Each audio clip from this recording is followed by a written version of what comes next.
We say, oh, your 20s, these are going to be the best years of your life. Empirically, not true. Your 20s are the most difficult decade in adulthood. It's a time of a lot of firsts and a lot of worsts. You have your first and worst job, your first and worst relationships, your first and worst breakups.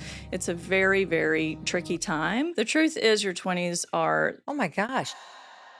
Dr. Meg Jay is here in our Boston studios. Dr. Jay has spent the last 2 decades in clinical practice working with people in their 20s. She also holds a PhD in clinical psychology from UC Berkeley. The New York Times calls Dr. Jay the patron saint for 20-somethings because she wrote the seminal and generational defining book. It's called The Defining Decade, about the hardest decade of everyone's life, which is your 20s. Her TED Talk has been viewed more than 17 million times. And today, she is here to share the advice you have never heard about your 20s.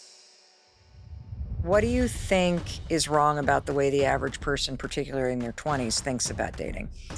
About half of 20-somethings are unemployed or underemployed. Why do you think so many people are freaked out by those statistics? Older adults often look at 20-somethings and they think, what do they have to feel so stressed out about? What do you want to say to someone who's saying, well, I'll just figure this out later. I got plenty of time. 20-somethings feel like they have time to figure it out without maybe fully understanding it takes time to figure it out. I want to shift to something that a lot of people are afraid to talk about, reproduction and family planning. I love to go there. If the person listening takes just one action today, what do you think the most important thing to do is? Dr. Meg Jay, I am so excited to welcome you to the Mel Robbins podcast. Thank you. I'm so excited to be here. Well, I know that our conversation is going to be one that is spread all around the world, but I have to say, selfishly, I have 3 kids in their 20s. So this is for you. Yes. It's us. This is for me. And your listener. Yes, and for you. You're here with us on YouTube or you are spending time with us right now listening. This is for you as well. Whether you're listening and you're in your 20s or there are people in your life that you care about you wrote the defining book. And that's the perfect word for it because over a decade ago, you wrote this book, The Defining Decade, Why Your 20s Matter and How to Make the Most of Them Now. And we're going to dig into that and your new book, The 20-Something Treatment, A Revolutionary Remedy for an Uncertain Age. But here's where I'd like to start. Okay.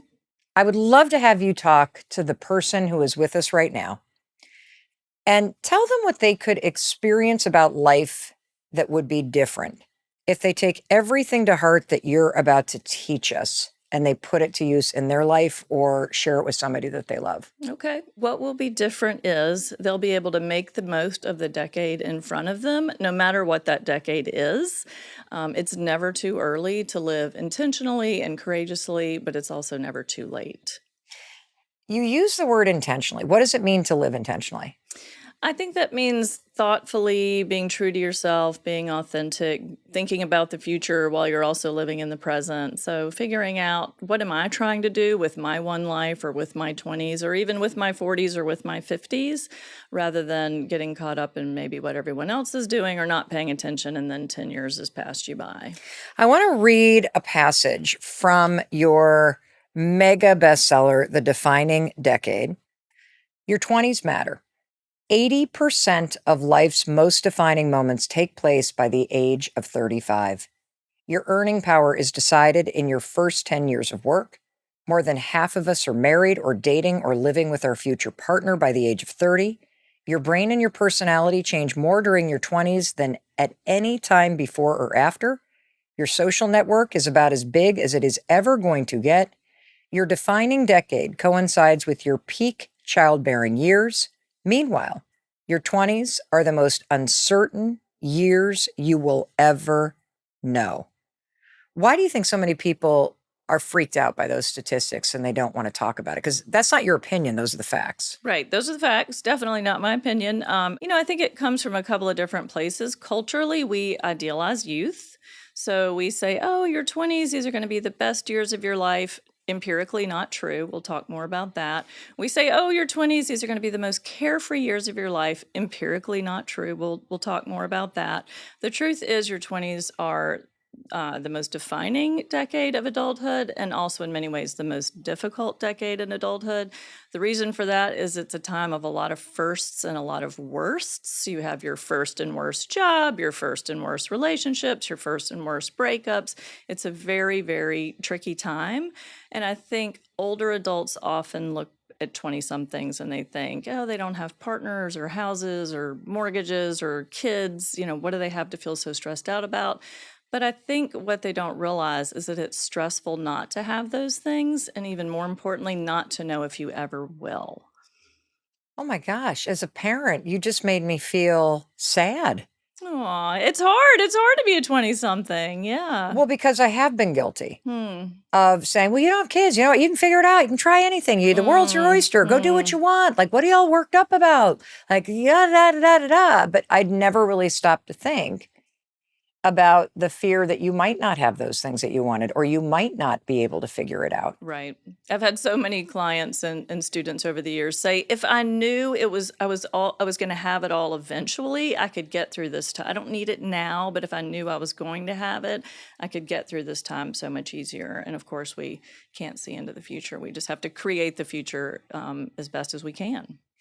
You've also said that the reason why it's so important to recognize that your 20s are your defining decade is because you've spent countless hours with 30 and 40 somethings who are devastated by the price they're paying for the lack of direction, the lack of urgency, to use one of your words, in their 20s.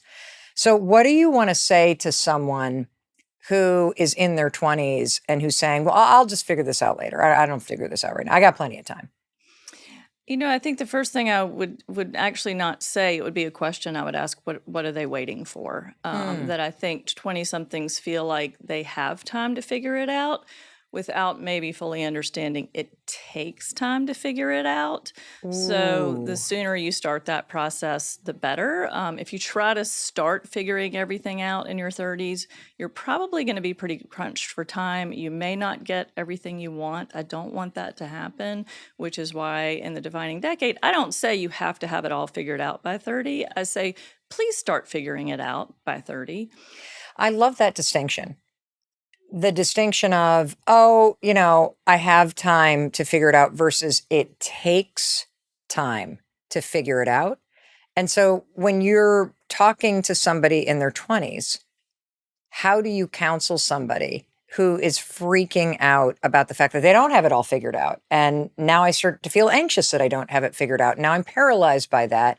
And so when somebody feels paralyzed, they don't do anything, which means they're not figuring it out. So how do you counsel somebody to flip from that state of kind of paralysis to it takes time to figure it out? And my point is, you need to start getting serious about figuring it out. Well, we start with something. I think one thing where people go wrong with 20 somethings is that I think they think reassurance and saying, it's fine, you've got all the time in the world, you'll figure it out. Reassurance doesn't actually make people feel better, or it makes them feel better for about an hour or a day, and then they come back for more. We call clients or 20 somethings like this, people like this, reassurance junkies. Reassurance Yeah, junkies? they're anxious, they get a little hit of reassurance, they feel better for a minute, but then they have to come back for more because reassurance it's empty. Instead of saying, oh, it's fine, it doesn't matter, you'll be fine, I say, hey, I'm taking your concerns seriously. So what are we going to do? What are you going to do? Where can you start? Let's start now. That actually makes people feel better than telling them they'll be fine, is saying, well, let's make sure you're fine. Let's do something about it.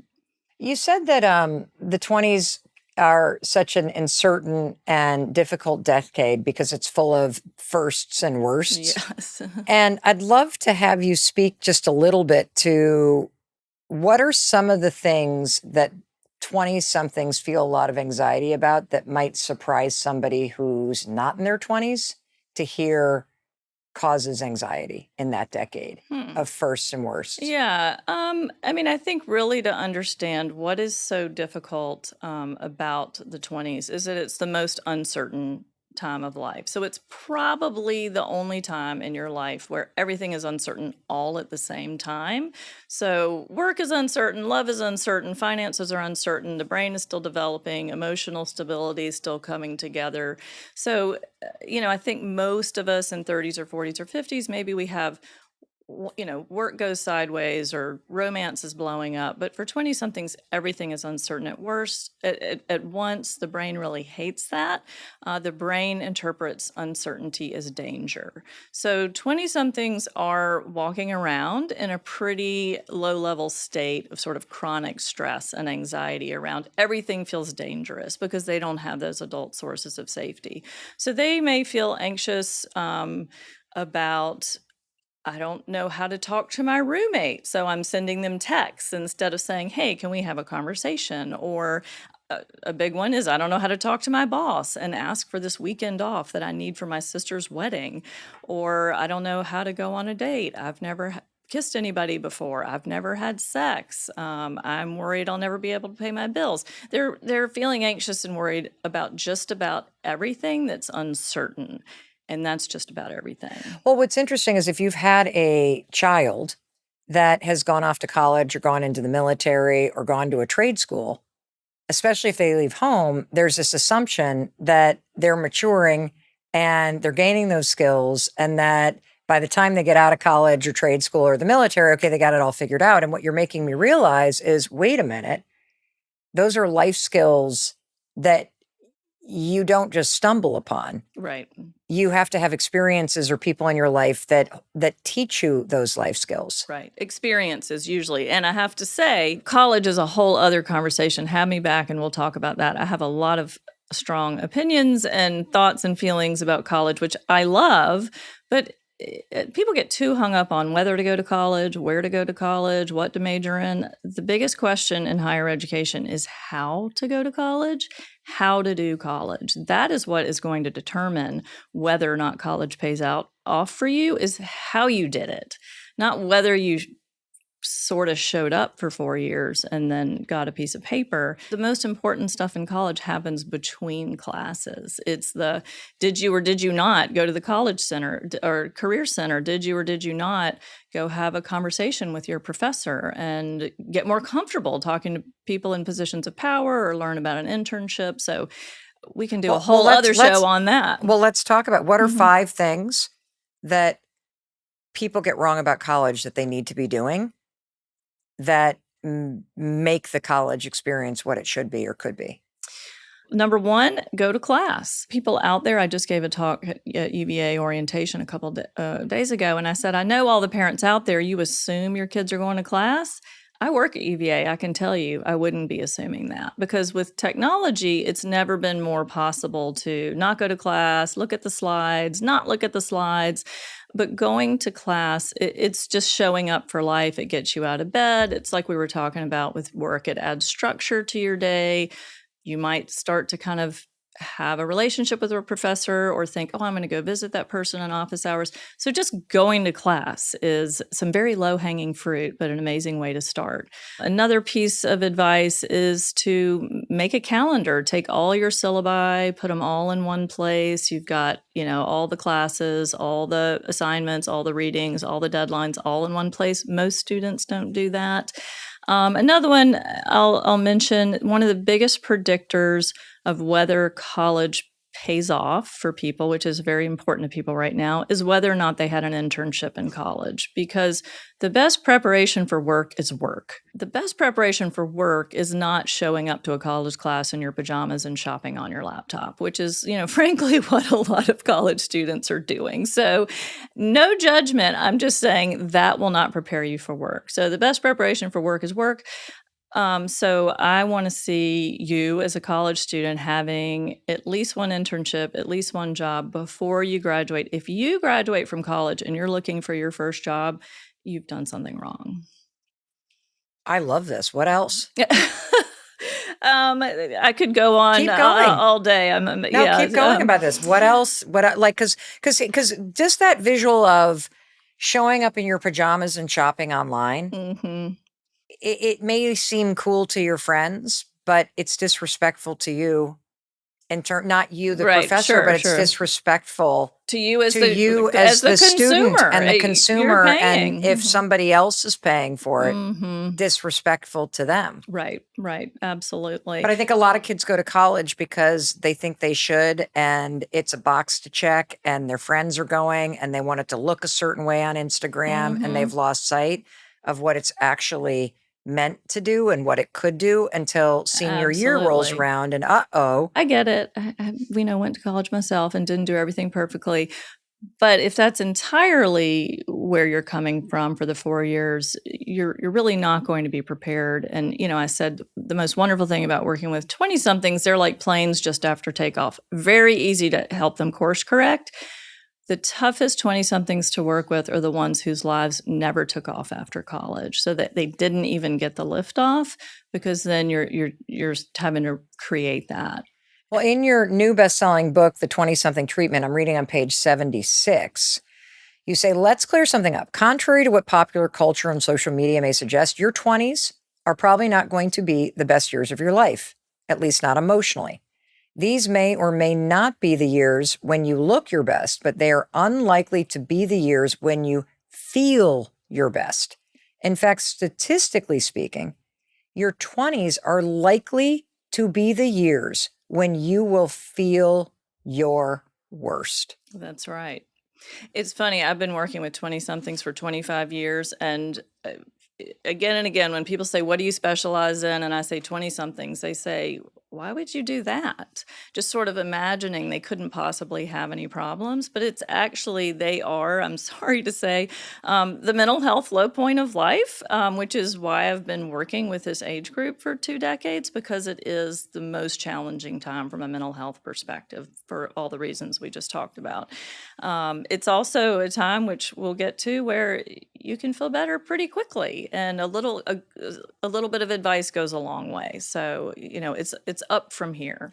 Well, I can't wait to get into how we move from panicking in your 20s to problem solving, and how those of us that have 20 somethings in our life can be more of a support system in moving to problem solving. But I do want to read a little bit more from Okay. the 20 something treatment. This is page 110. And the reason why I love this section of the book is because you helped me to really drop into sort of that quiet psychological state of worry Mm, that a 20 something has, that you're aware of because you've been in clinical practice focused on this age group for decades, and you're a professor at UVA who is teaching students this age. But I found this really interesting.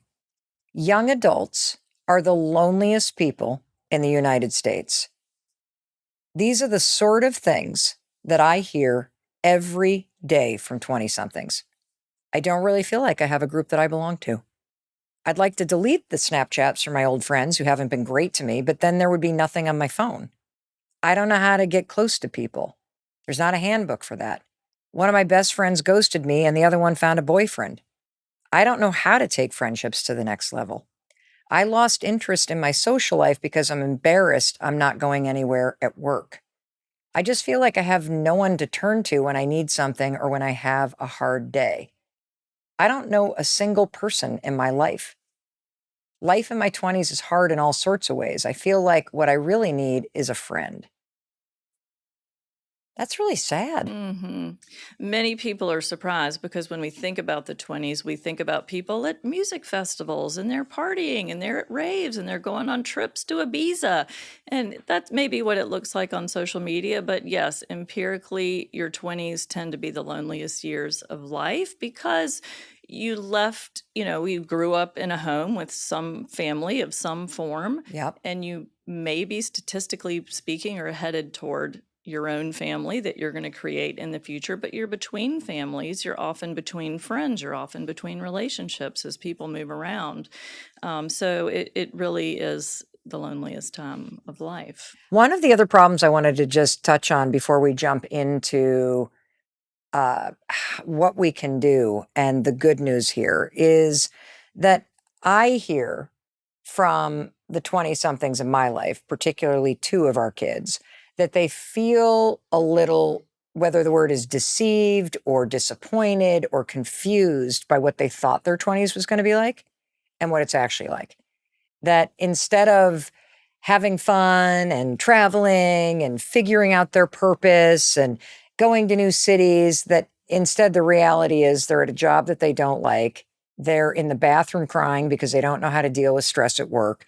They're getting ghosted nonstop by the dating apps. They never see their friends. They have no idea where their life is going. They're terrified about their money and the lack of money that they have and how expensive everything is.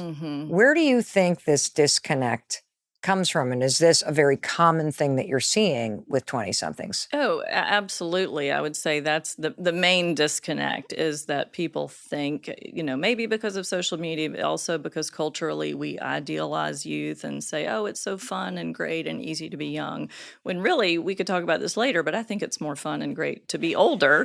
But, back to what you said, empirically speaking, your 20s are probably not going to be the best years of your life. When I have a client crying in my office saying, I thought the 20s were going to be the best years of my life. I said, if the 20s turn out to be the best years of your life, something has gone terribly wrong. That what you want to do in your 20s is put the work in so that life keeps getting better across your 30s and your 40s and your 50s. And every study done shows that on average, life gets better across every decade of adulthood. And I want that person that I'm working with to be one of those people where they feel more confident, more competent, their relationships are better, their career is better, their partnership is better, they have kids if they want them, they're experiencing, the joys and the struggles of that, they're finding their purpose, that there's really a lot to look forward to in your 20s, but even more so beyond. And that's just sort of the opposite of what people hear. Not only do they hear 30's the new 20, they also kind of hear, ugh, life is over when you're 30. There's nothing good after that. When in fact, I have to tell you, Mel, I've been doing this for 25 years. I have never heard from an old student or client who said, gosh, I wish I was back in my 20s. They all reach out and say, life is so much better in my 30s or in my 40s. 20s were the worst decade of my life. I will literally have talked about it a lot. I do not like the person that I was. I was going through a lot of what you're talking about and never would have been. Right. That's totally normal. Yes. That's a sign that you're doing your 20s correctly? You're on track. Yes. I would love to kind of break down each area of life and career and love that you see 20-somethings struggling with in your practice and that you've seen in the research. And I want to read to you from your best-selling book, Defining Decade.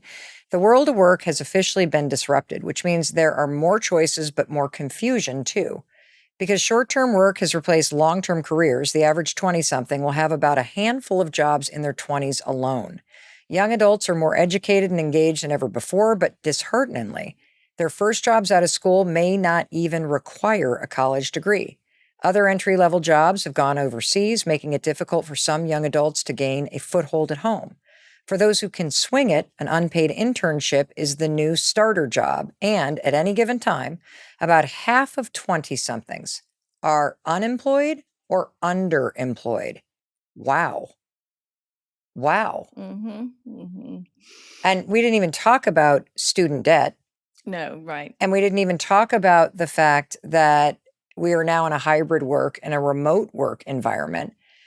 The reality is brutal. How are you supposed to build a successful career coming out of school and having no work experience in your 20s? You build it one good piece of identity capital at a time. So identity capital, it's actually a really fabulous and flexible concept. It's not mine. I'm the middleman teaching people about it, but it's really about doing things that add value to who you are. So maybe it's you get the best job that you can, even if it's not a great job. You go for the advanced degree, you get the certifications or the skills that you can build on, that on average, actually young adults will have 9 different jobs by the age of 35, and most will ultimately wind up in careers and often be successful in careers that they had never heard of when they were in college and that didn't even exist when they were in college. So gone are the days when you need to be thinking at 24, who am I going to be forever? You can't predict it, you don't know it. But if you're just going one good job at a time, one good piece of identity capital at a time, then that builds over time and you continue to build on it. I mean, you and I are really probably both great examples of how we had lots of different pieces of identity capital in our 20s and our 30s, and now we're doing things with it that we could have never foreseen. But it's just getting out there and doing things that add value, that are investments in yourself, skills that you can take into the workplace that lead to other skills, that lead to other skills, that lead to other opportunities. Can you give the person listening a few examples of what identity capital might be? Because I think, when you're in it and you've got that job and you're working at a coffee shop, Right. or you're a hostess, even though you were an economics major, or you're facing a brutal kind of environment in terms of hiring, and you're just sending resumes and nothing is clicking and you're not quite sure what to do. What does and what can identity capital opportunities look like as a 20-year-old? I mean, the great thing about identity capital is it can be a lot of things depending on who you're trying to be or who you think you might be trying to be. So obviously, college degree, that's a piece of identity capital. Any internship or job you have, even if it's not a great job, you have to be learning something. It has to be adding value to you somehow. If you're a barista or a bartender and you don't want to keep doing that, if you want to keep doing that, awesome. If you don't want to keep doing that, you can still be earning pieces of identity capital on the side of maybe you're getting a certification in X, Y, or Z to signal that you're trying to pivot into this industry. Maybe you're leading a community group on A, B, or C that shows your engagement with philanthropy or community. So it's really anything that shows how you've invested in yourself and what you have to offer the workplace. So identity capital is very flexible, and one piece leads to another, leads to another. Is there anything that you say, Dr. J, to somebody who is currently in a job? They don't like it. They know it's not the end game, might not even be in the industry they want to be in. They have no idea what to do next. How do they begin to start to solve this problem of figuring out who they want to be or what they're interested in? Okay, so to the person who has no idea, yes, they do have some idea. They're just not aware that they have some idea because they've been on the planet for 20 or 25 years. They have thoughts and experiences, but they just often, young adults haven't articulated that to themselves. So that's part of what we do together. So 4 questions to ask yourself when you're feeling like, I have no idea. 1 is, what are you good at? 2 is, what do you enjoy? 3 is, what might pay my bills? And maybe not immediately, but one day, what's going to give me the lifestyle that I think I want or need? And 4 is, what does the world need? And I'm going to come back to these for a minute. The reason these 4 are important is for example, I'm good at a lot of things I don't enjoy. So part of my young adult trajectory was figuring out, just because I was good at something didn't mean that I had to go do it. And it actually maybe wasn't the best part of myself to be focusing on that. I'm also good at I'm also enjoy a lot of things that I'm not that good at. So those are hobbies. Those are probably not careers. They're probably not going to pay my bills. And then, thinking about what the world needs is often where purpose comes from. Also helps to pay your bills if the world needs what you have to offer. So really thinking about those 4 questions. And of course, you may not know the answer to all of them yet, but you start with what you know, you head in that direction. I mean, again, to the 9 jobs by the age of 35, I tell people when you're going for a job, think of it as a 1 or 2 year commitment. Go 1 year at a time. And if you like what you see, you're learning a lot, you're adding value, earning identity capital, sign up for another year. But if you're not, then it's time to pivot to something else. One of the things that you write about in The Defining Decade is that your lifetime earnings are determined in your 20s. What do you mean by that? That's the data talking. I'm a very data-driven person. Data-driven help and hope is what I'm trying to help people have. So that's from the World Economic Forum, and what they found basically is that your learning curve in your 20s predicts your earning curve in your 30s and your 40s and your 50s. So the skills that you're learning, the experiences that you're having at work, the degrees that you're getting, the jobs that you're having, that this is what sets the foundation that you have to build on in your 30s and beyond. And so what I tell 20 somethings is put yourself on the steepest learning curve you can in your 20s. That think of it as school, but get paid to learn. You may not get paid the most you'll ever be paid in your life, but get paid to learn. Put yourself on that steep learning curve, because the learning curve slows down after the 20s, and you kind of have less to take to the marketplace to get those learning opportunities. I'd love to read a question. This one comes from a listener named Mark. Dr. J, I'm 25 and I've been working as a barista since I graduated. At first, it was just supposed to be a temporary thing, but now it's been 3 years. There are things I actually want to try, like architecture, graphic design, or something creative, but honestly, it feels way scary to try and hate it than to not try at all. I know I don't want to be a barista forever, but somehow doing nothing feels safer than potentially ruining these possibilities for myself. What would you say to Mark? Because I'm sure you've heard that kind I've of heard thing that before. many times. I would say doing nothing isn't safer. It's actually pretty dangerous. That we know that 75% of 20-somethings who are underemployed are still underemployed a decade later. So underemployment is sticky. It's easy to get into, harder to get out of. So the nice thing about Mark is that it sounds like there's a couple of things he knows he wants to try. So it would be pretty easy to move him into the 25% who go from underemployment to employment. But he's got a couple of things he wants to check out. So he needs to get going on that. Maybe it's graphic design, maybe it's architecture. Those are different. So he needs to take a step toward either one of those, find something out. Maybe he finds out he doesn't like one. That's not a failure. That's information. That means, okay, well, it's time to try the other one. This may sound like a dumb question, but how do you know if you're underemployed? That's not a dumb question, and believe me, I was definitely underemployed at times in my 20s.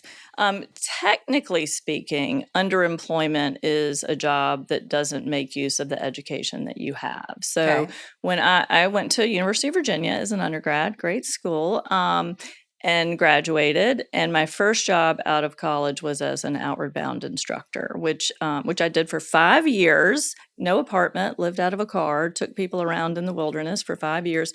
Technically speaking, that was underemployment. You do not need a degree from UVA to be an outward bound instructor. However, it was amazing prep for graduate school. I knew I wanted to go to graduate school in psychology, so I was working with special populations, Vietnam vets, survivors of violence, corporate CEOs. So I learned a ton about leadership and group work and helping people get from A to B in the worst conditions. So technically that was underemployment. Mm-hmm. But had a ton of identity capital.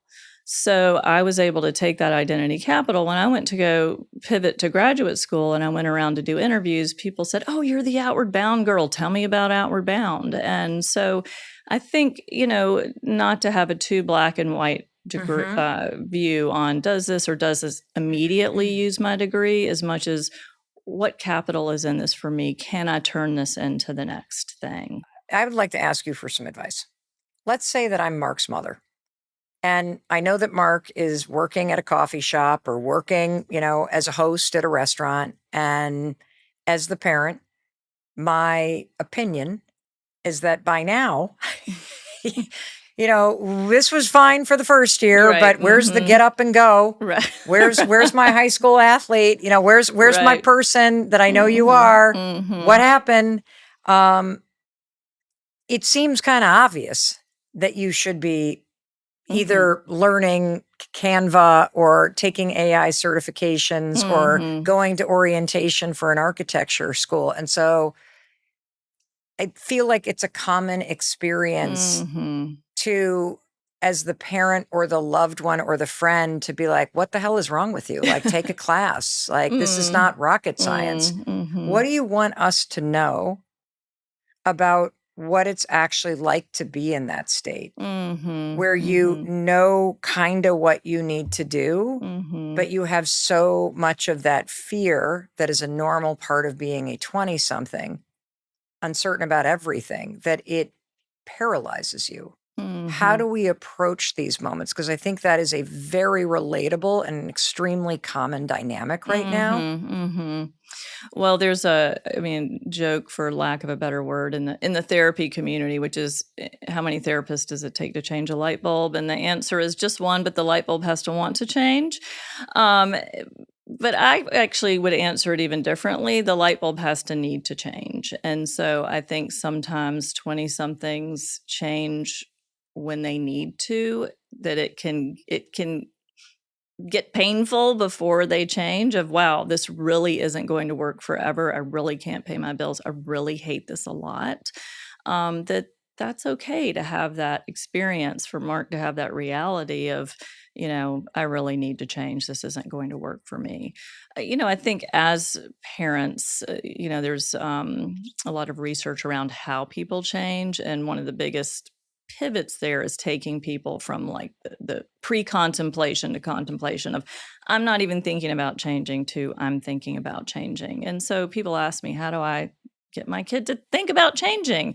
And I say, give them something to contemplate, give them a book to read, send them a podcast to listen to, send them something you saw on Instagram, and just to start to put it in their minds that, maybe there's something I need to start thinking about here. Well, Dr. J, I feel like I can hear share, send, text right now, because while the data and the research around the factors that create a lot of uncertainty in this decade can be very overwhelming, you say there's a lot of good news. And you say that it is possible to cut right through the noise. Right. And to move from that paralysis that we keep hearing to like, well, let's just solve the problem. Well, right. Well, actually, that's one gripe I have with the media right now, is I feel like every story is about how bad it is for 20-somethings, of what's happened to them, the pandemic or recessions or unemployment, that we're always talking about what has happened to them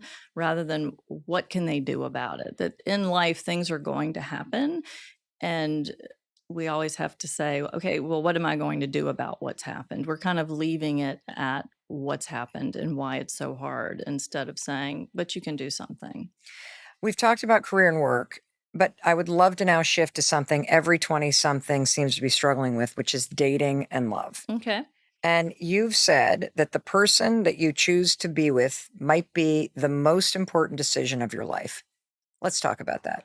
Yeah, glad to. So we were talking about work, and one reason I talk so much about work, it's the biggest source of growth and change across adulthood. Relationships, however, especially romantic relationships, are the biggest source of happiness and unhappiness. So if you're listening and you have a partner, you know that if you're partnered with someone, you are now in a three-legged race in life, that everything you do, from where do I live, what's my job, what color are we going to paint the living room, where are we going to go on vacation, that you're now joined with another person on that. And if your relationship is going well, you're doing well, you're feeling well. And if your relationship isn't going well, you're not doing well, you're not feeling well. And it's a lot easier to change your job than it is to change your spouse. And there's a lot of different ways to create a family, but most 20-somethings I know would eventually like to find their person, and they generally want to try to find that person one time and stick with it. And I hope they do. You've also said, Dr. J, that dating apps are not the problem. So what do you think is wrong about the way the average person, particularly in their 20s, thinks about dating? I think a lot of people are using dating apps similarly to how they're using job boards, and that people say, I'm looking so hard for a job. I am on job boards 20 or 30 hours a week. And so I would like that person to maybe take a more targeted, intentional approach to looking for a job by reaching out to weak ties, or, we could talk about that in a minute. But similarly to dating, I'll say, are you doing anything about your love life? You said you were lonely. You said you wanted someone. I am on the apps 5, 10, 15 hours a week. I'm having conversations, I'm sending messages. And I feel like people are using apps to say, look, I'm doing something. I would rather see that person spend 3 to 5 hours a week going out, doing something they enjoy, hanging out with people that they like, getting involved in a cause that they believe in, and kind of be a little bit more targeted and intentional rather than, oh, I'm scrolling, I'm surfing, I'm swiping, I'm on it. But because it's often not that productive. Well, it's true. It's a way to say I'm doing it. It's sort of like, right. in college where you could go to a particular place in the library to be social, but say you're studying or nap, versus you go to a different spot when you actually need to get the studying done. Right. Exactly. And, I definitely have had many clients, many 20-somethings who have found their person on dating apps, but they tend to be approaching it in an intentional way, not, I'm surfing, I'm scrolling, I'm swiping and messaging.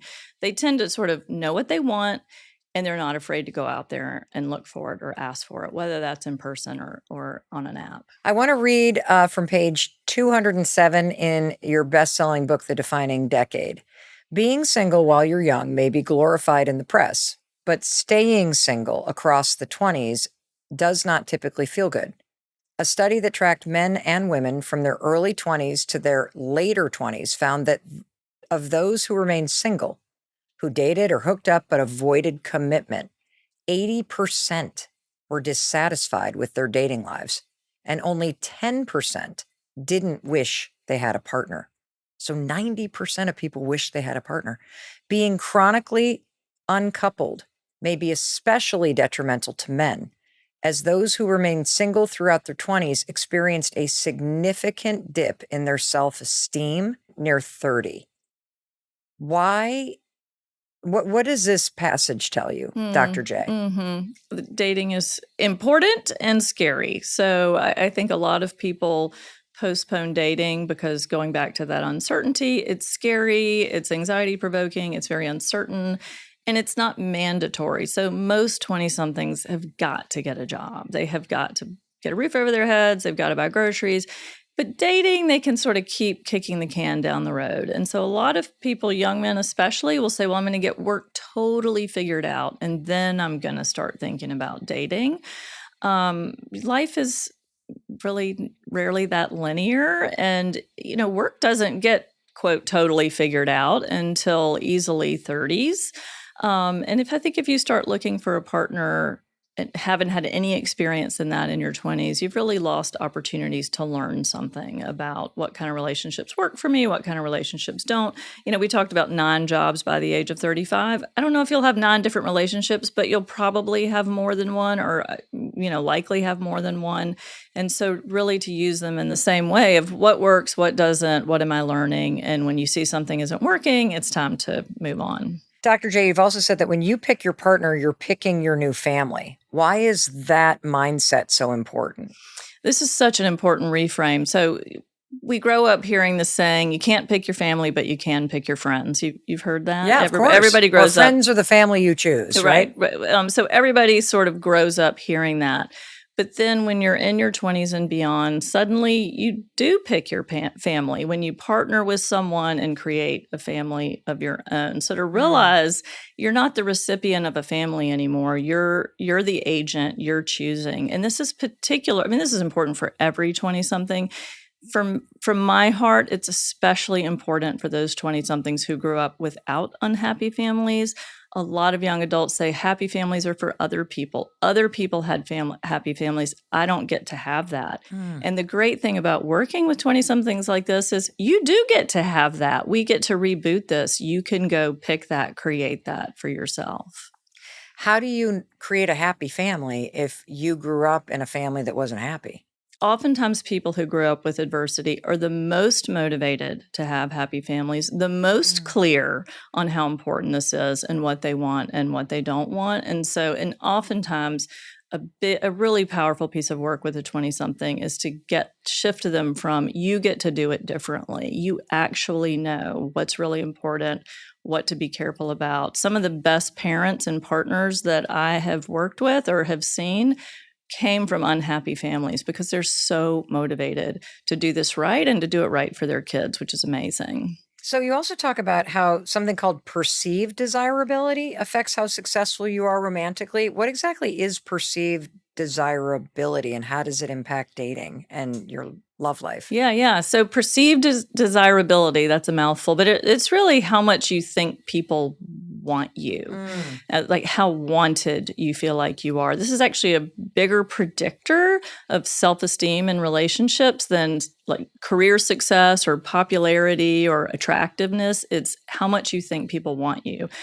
The tough part is a 20-something or 20-year-old will come in my office and they'll say, nobody's ever wanted me before. No one ever will want me. So their perceived desirability is based on what happened with the knuckleheads in high school. So they're going off some scant and bad data. And then they take that data into college or into their 20s and they spend 10 years making dating and mating decisions based on whether the boys in high school or the people in college wanted to be with them or not. So a big part of my work with young adults, or if you're listening in your 20s, a big course correct for you can be shifting those conversations that you're having in your head about that data, about your perceived desirability. How do you do that? I'm going to give you some of the things that I've heard 20-something say. People don't find me attractive. When I go out to the bar, everybody's interested in my friends. Nobody comes up to me. Nobody wants to date me. People will hook up with me, but nobody ever wants a relationship. Everybody else has a boyfriend or a girlfriend. Why can't I find somebody? How do you change that story that you tell yourself? Yeah. So most of those comments, what you just described, it's kind of black and white thinking, or what we call catastrophic thinking. So when people are uncertain, they tend to catastrophize. They have worst case scenario, a lot of what ifing. What if no one ever wants me? What if no one ever chooses me? What if no one thinks I'm attractive? So I try to shift people from what if to what else. What else could you be saying about the situation, or what else could you be saying about yourself? So you haven't met anyone that's right for you yet. Or, okay, the people at this bar preferred your friend, but maybe in a different setting, they might be more interested in you. What else can you be telling yourself besides it's hopeless, you're powerless, there's nothing that you can do? Because the really wonderful thing about finding a partner, you just need one good one. You just need one match. It's not like college where you need to get an A or a B in the majority of your classes in order to get a degree. I mean, imagine if you went to college and every class you took, you could fail or get a D, and you just had to get an A or a B in one and you'd be good. And that's kind of what dating is like, that you can have a lot of relationships that don't work out, a lot of people who don't want to be with you. You just need one person, one right person for you to want to be with you. So you can't really take all those data points and apply them to yourself. I love the strategy of going from what if to what else. I have another question from somebody. This one's from Hannah. Dr. J, I'm 27 and single. And honestly, I'm starting to get scared. It feels like everyone I'm into doesn't want to settle down, and the ones who do, I'm just not into. I've spent years trying to be the cool girl, not pushing for commitment, not asking for too much, but now I'm here, still alone, and it feels like I have zero prospects. I just keep thinking, what if no one I want ever wants the same things as me? And what if by the time they do, it's too late for the life I've always pictured for myself? Is this a common experience? So common that in the updated version of the Defining Decade, I added a chapter called 29 Conversations. And the 29 conversations are presumably 29 conversations you would have with a potential partner of, hey, as a concept, do you want to get married? What about religion in your life? What about money? What about kids? What about work while with kids? All that. But really, the most important person to have those 29 conversations with is yourself before you start dating or as you're dating, so that you're clear on what you're looking for as you're looking. That a lot of young adults go into relationships saying, who wants me, rather than, well, what is it that I want? And if you go in without thinking, it's like going into a grocery store hungry, that you're hungry, but you don't know what you're looking for. And suddenly you're grabbing this and you're grabbing that without really thinking about, what did I come in here for? So I would tell Hannah that we need to slow down for a minute and do the 29 conversations and figure out, what is it she's even looking for? I love that. And the questions, and this is why I love this book so much, are so helpful. They're on page 149 of the Defining Decade. And here are some of the ones, just so that you can hear them, because I think, it is a cool exercise to do this with someone else, but actually getting your own answers straight. First, absolutely. Yes. Do I make you a better person? Are you religious? How are we going to manage our money? Do you want to have kids? What do you think of our sex life? What are my political beliefs? What kind of parent do I want to be? How traditional are you when it comes to gender roles? How do you like to keep a house? How will we keep our relationship alive over the long run? What does your future look like? Why do you like me? I mean, even asking that of yourself, like, why do I like myself? And if you answers, I really don't, then start there. How important is travel to you? How do you spend your free time? Have you ever cheated on a partner? If so, when and why? Do you think it's possible you would cheat on me? I think these questions are really important. What makes you feel loved? What do you need after a tough day? Wow. This is so cool. One of the things that you talk about that is very dangerous when it comes to relationships in your 20s is sliding into a relationship. Can you describe what that means when you are sliding into a relationship? Yeah, this is a concept, Scott Stanley, University of Denver. It's called sliding, not deciding. And it's when we sort of slide into a situation without being intentional, without really actively deciding to move from A to B or from B to C. And so it's very similar to underemployment, which we were talking about, which can be sticky. You can slide into underemployment and then get stuck there. The same thing with romantic relationships. You can sort of slide into dating down. So it's like, well, we were going out a lot, spending all our time together, sleeping over at each other's places. So we just decided to move in together. And well, we were living together and everybody started getting married. And so I guess we're probably going to have to do that next. That's what sliding sounds like. Deciding sounds really differently, which is, hey, I've been going out with this person for a while. Do we or don't we want to take it to the next level and move in together? And should we talk about that and what that means to two different people? And what are our intentions there?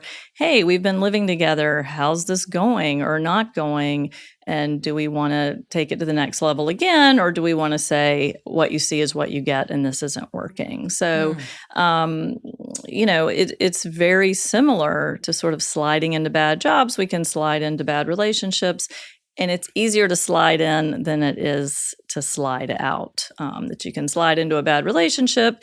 You're living together, 3 years go by, you've got a lease, you've got a couch, you've got a dog, everybody seems to have a partner, and it can be hard to say, okay, I'm going to have to get out of this. I read in your book that this sliding into a relationship where you kind of spend time together, so you slide into moving together, then you're living together, and then you slide into getting engaged, and then you get engaged and you slide into getting married, that represents a large number of couples that you see in their 30s and 40s who get divorced. Yes, that people often say, I wasn't thoughtful. I didn't listen to myself. So the person out there who's listening, what I have to say to you, which is do the gut check.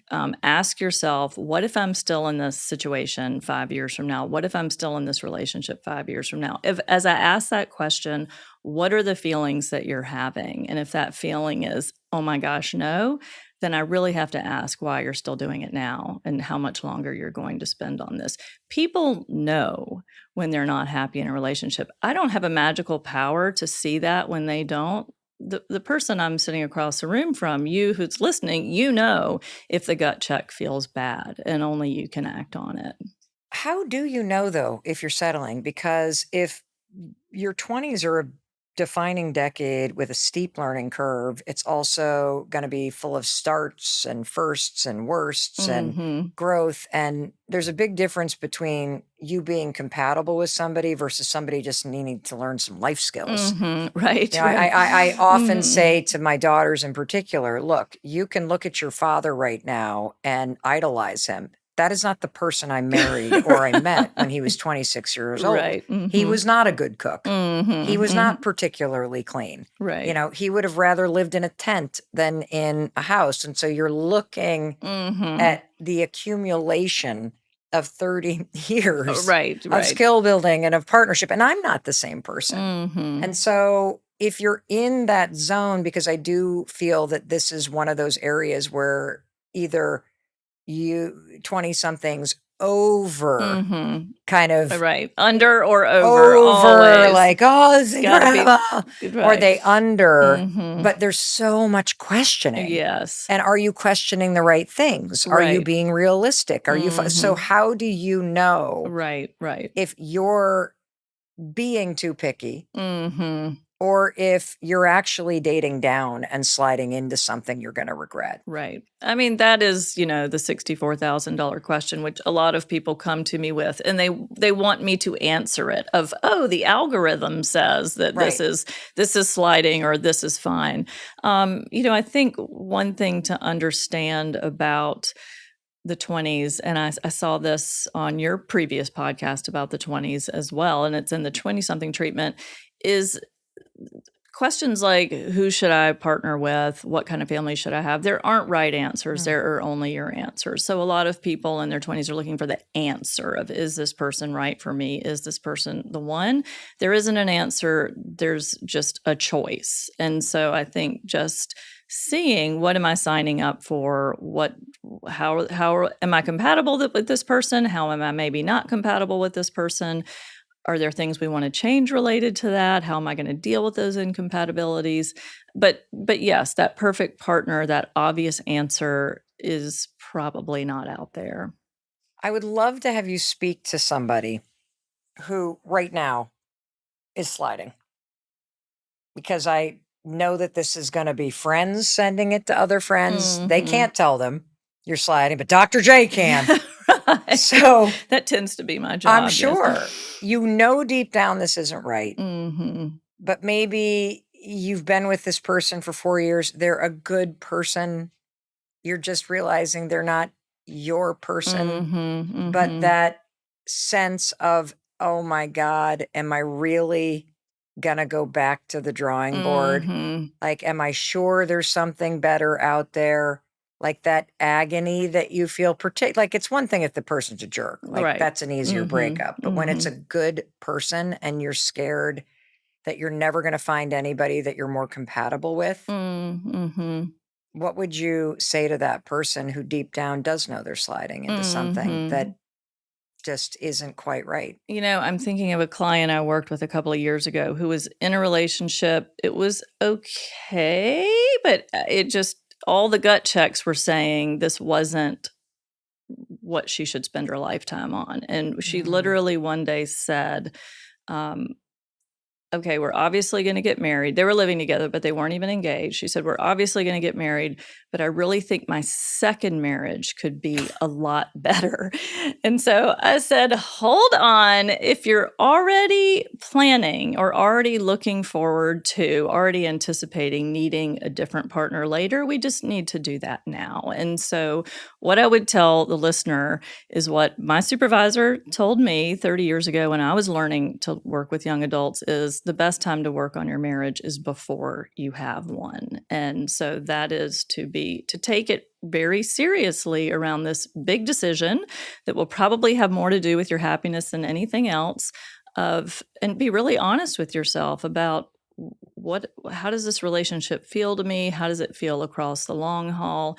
I mean, usually, people are asking everyone else for the answer, but usually you have a sense of, What's interesting is if you're asking other people for the answer, then You you might already have know. questions, right? Yes. Hmm. What does the research say about compatibility? I mean, is there something that you wish every 20 something knew about what makes people compatible? At the end of the day, it's really not whether you have differences from your partner, because you will. It's more of how you deal with those differences. So if you're doing the thing that therapists call, treating differences as deficiencies, that's going to be toxic for your relationship. It's, oh, Mm. you like this? What is wrong with you? Or, oh, you do that? That's not so great, just because it's different from you. So this is where your let them theory is amazing, because you just let people be different from you. So I have a client whose husband now was a boyfriend, then fiance, now husband, really likes to go to music festivals. She's over it. She doesn't want to be doing it anymore. He's not. He likes it, and nothing terrible happens. He comes home, life goes on. And I've really had to, with her, say, this is just a difference. You've got to just let him do this. And maybe he'll stop in 5 years, maybe he won't. But this is not a deficiency, that this is something he still enjoys and you don't. I want to shift to something that a lot of people are afraid to talk about, like in their 20s in particular, reproduction and family planning. But I love that you go there. So, I love to go there. well, Mhm. can you share the story of walking into your advisor's office at the age of 34? What happened in that moment and what did it teach you? Yeah, so when I was in my early 30s, I was a grad student at UC Berkeley. My dissertation advisor was a famous psychoanalyst who literally wrote the book on feminism and motherhood and how they can go together. So we're sitting in her office one day talking about probably my dissertation, and she's asked, I don't know why, but she said, do you want kids? And I kind of dismissively said, oh, yeah, yeah, I think so. And then she said, well, how old are you? And I said, 34. And she looked at me over her reading glasses. And I remember she kind of slapped the papers on her lap and she said, well, you better get on it. And I was so shocked. That seemed so politically incorrect for her to sort of come at me like that about having kids, which was so ironic because she'd written the book about feminism and motherhood. And what she was really doing in that moment was role modeling for me. Smart and ambitious women can be smart and ambitious, not just about work, but also about love and about family. And that was when I really, it clicked for me that feminists want families too, that Mm-hmm. having families is how you create more feminists. So, um, you know, I think a year and change later, I had a baby. And then not long after that, I had another one. And so I gave a talk at her retirement party probably a year or so after that. And I remember saying, I really had her to credit, not just for my career, but also for my family, because she was willing to say, wait, what are you doing? You don't have all the time in the world. You're going to need to get on this. And I appreciate that. Well, I'm glad you're saying that because there is a big kind of broad brushstroke about people are having, families later. And while that may be true, there is a biological reality for women. And a lot of what you write about is yes, the decade of your 20s is the defining decade. Yes, you're going to feel the worst. You're going to be the most uncertain. You're going to have the most first experiences and worst experiences.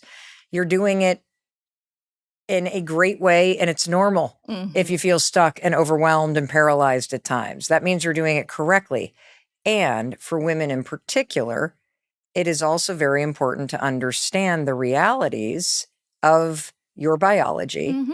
and to get very clear with yourself about what you actually want. Absolutely. It's real. I don't have a horse in the race on whether people have kids, don't have kids. It's really about educating yourself about your body and thinking about, what do I think I want? What might I want? Another thing she asked that when we were having that conversation, I kind of pushed back. I said, oh, I think I only want to have one child. I was trying to end the conversation as quickly as I could. And she wouldn't let up. She said, you don't know that. And then, of course, I had 2 children within 3 years. So it really is just about educating yourself, doing the gut check with yourself so that you can get what you want, not so that you need to do something that you think I think is important. What do you want the person listening to know about their reproductive future, especially if they're in their 20s that nobody's just telling them? Well, everything we just said. And I would say the other piece, and this doesn't get talked about enough, is that I think because people are having kids later, and I also, I mean, I had my kids in my 30s, so been there, done that.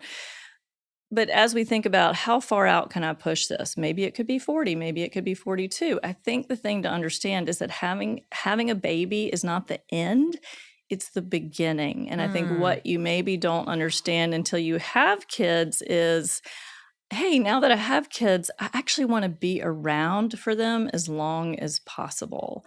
And so waiting to have kids until the last possible minute is not necessarily the win-win that we make it out to be.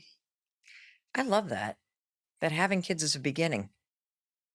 It's not the end of something, it's the beginning of something. That's really empowering. Right. And for many people, it's the beginning of, one of the most meaningful, most powerful, most important parts of life. And we But- want it to go on as long as possible. But for a lot of women in particular, you think, well, this is the ending of my career ascension. This is the end of ambition. This is the end of a lot of it.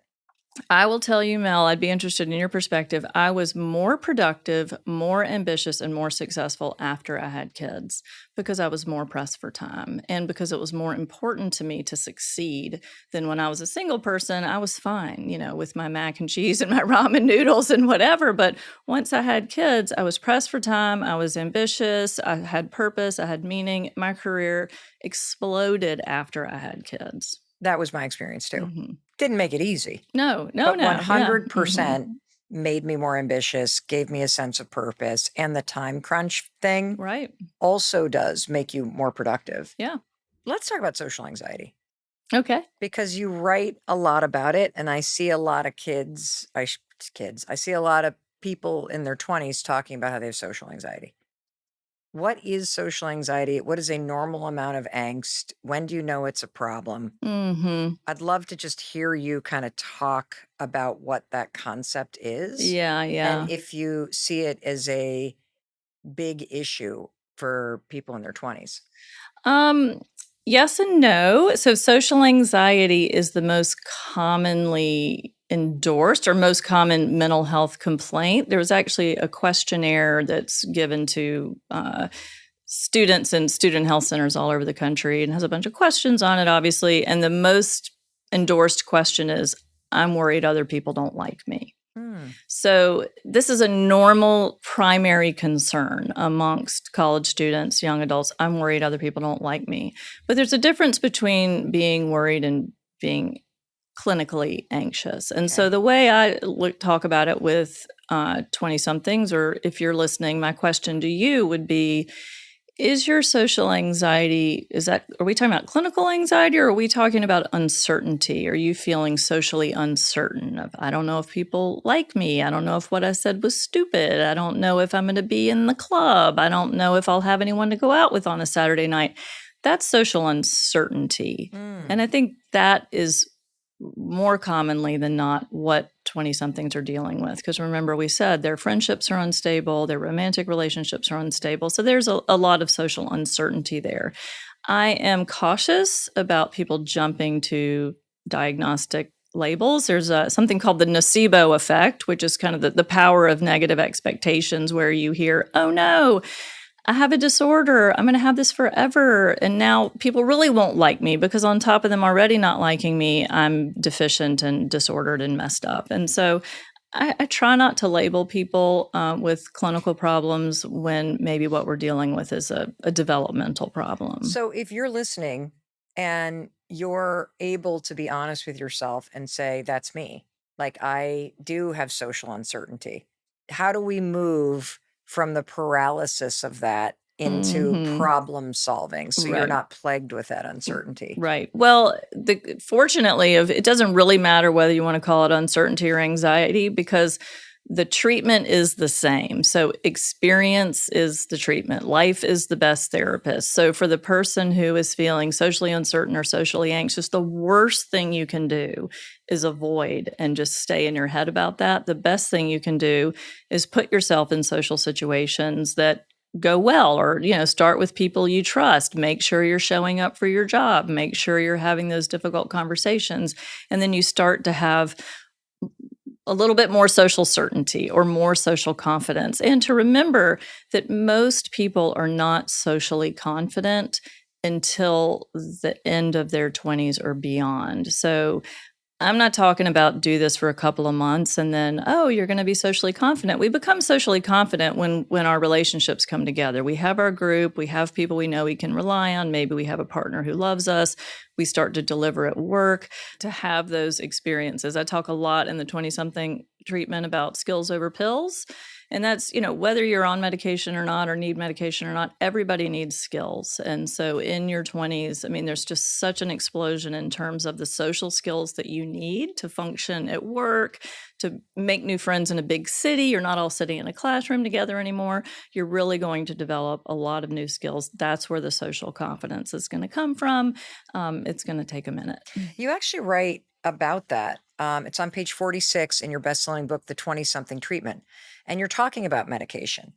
And you're talking about the fact that a lot of the psychoactive active drugs, which, many people do have a clinical need to be on. You're not Sure. saying that's not important if you're working with a licensed medical, expert Provider, and sometimes those prescriptions help you access the therapy. So you're Right. saying they may provide relief in the short run, and while some patients may fare well on them in the long run, research suggests they may worsen long run outcomes for most others.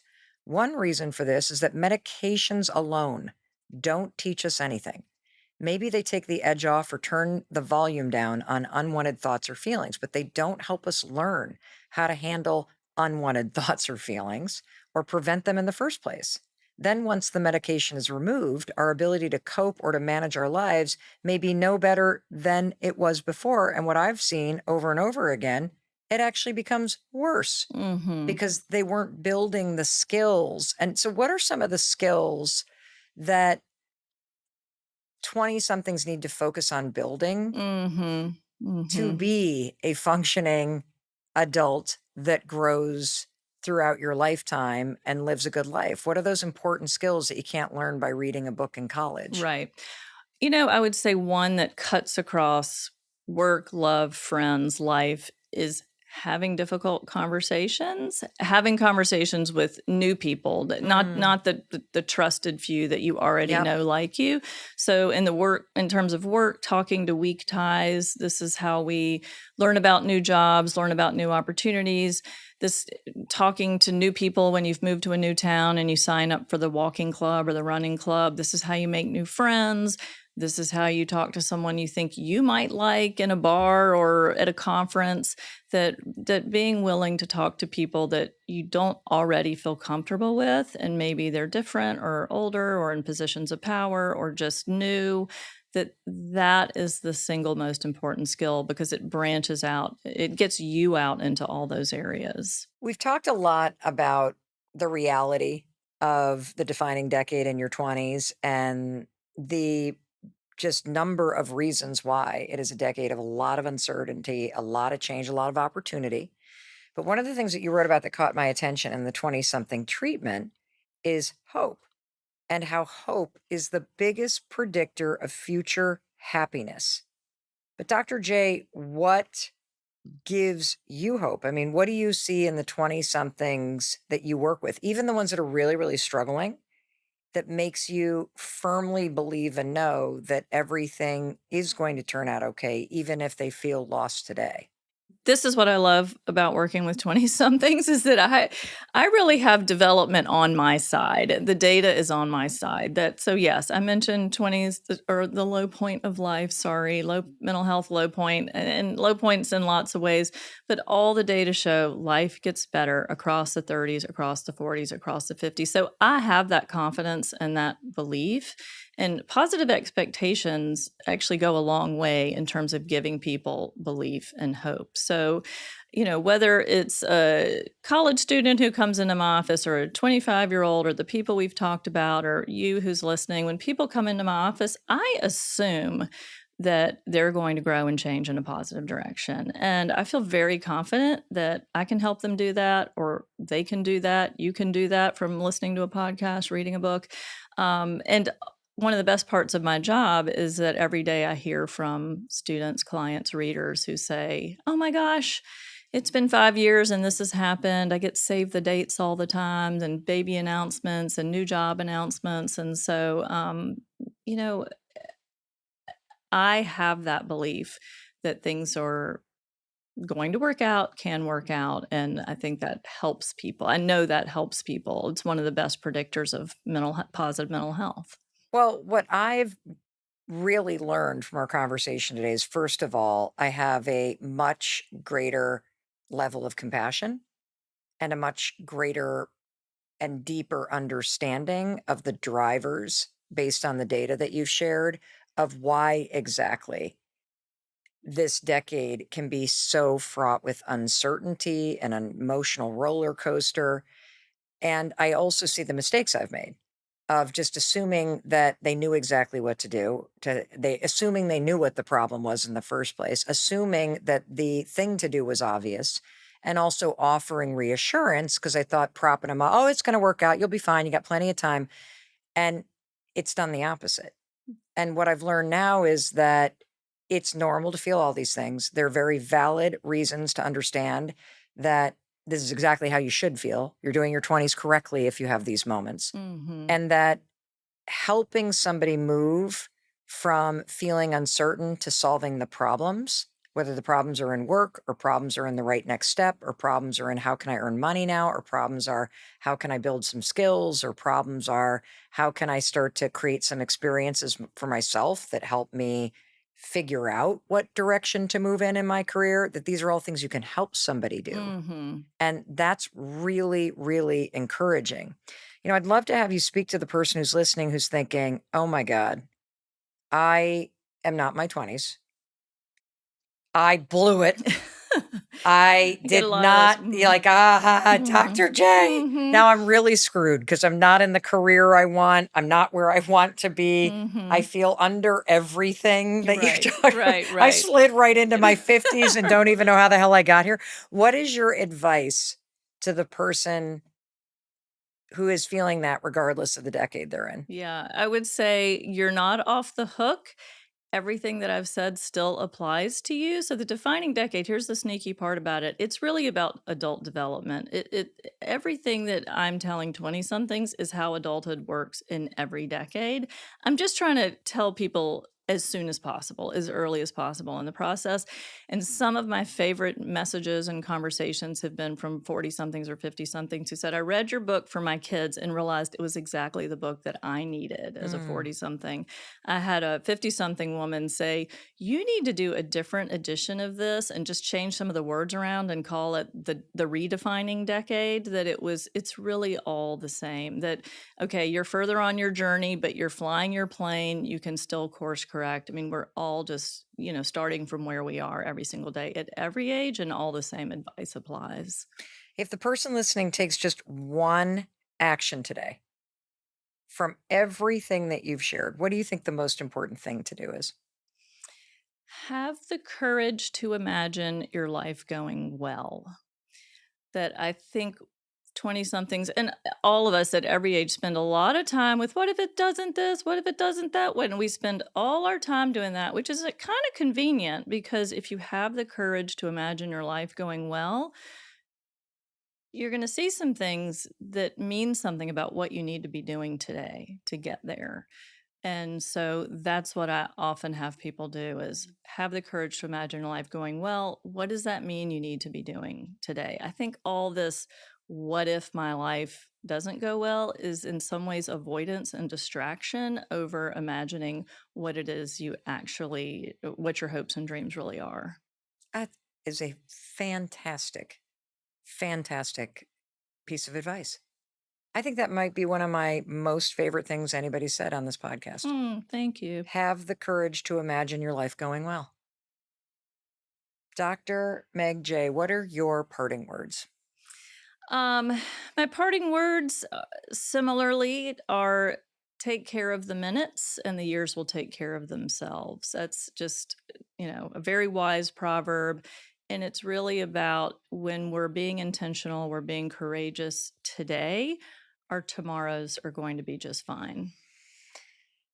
Wow. Well, I have so thoroughly enjoyed the minutes where you took care of us today, Dr. J. Thank you, thank you, thank you for being here in our Boston studios. Thank you for the work that you're doing. Thank you for sharing everything that you shared today. You certainly have made me a better parent, and I feel better equipped to help my 20 somethings navigate this decade. And I also see how it all applies to redefining myself in all the decades to come. So thank you, thank you, thank you. Thank you. The pleasure was mine. And I also want to thank you. Thank you for taking the time to listen to something that is going to help you and the people that you care about in their 20s to create a better life. Learned so much. I'm sure you did too. I cannot wait to hear how it helps you, how it helps the people that you care about. So thank you for being here. And one more thing, in case no one else tells you, as your friend, I wanted to be sure to tell you that I love you and I believe in you and I believe in your ability to create a better life no matter what decade you're in. I hope you take the steps to make it one of the best and most defining decades of your life. Alrighty, thank you for being here with me on YouTube. Thank you for watching all the way to the end. And thank you for sharing this with everybody in your life who's in their 20s. And thank you also for hitting subscribe. It's the way that you can support me and my team in bringing you world-class experts like Dr. Meg Jay for free. So thanks for doing that. And I know you're thinking, alrighty, I'm excited, Mel. What should I watch next? You're going to love this video, and I'm going to be there waiting to welcome you in the moment you hit play. I'll see you there.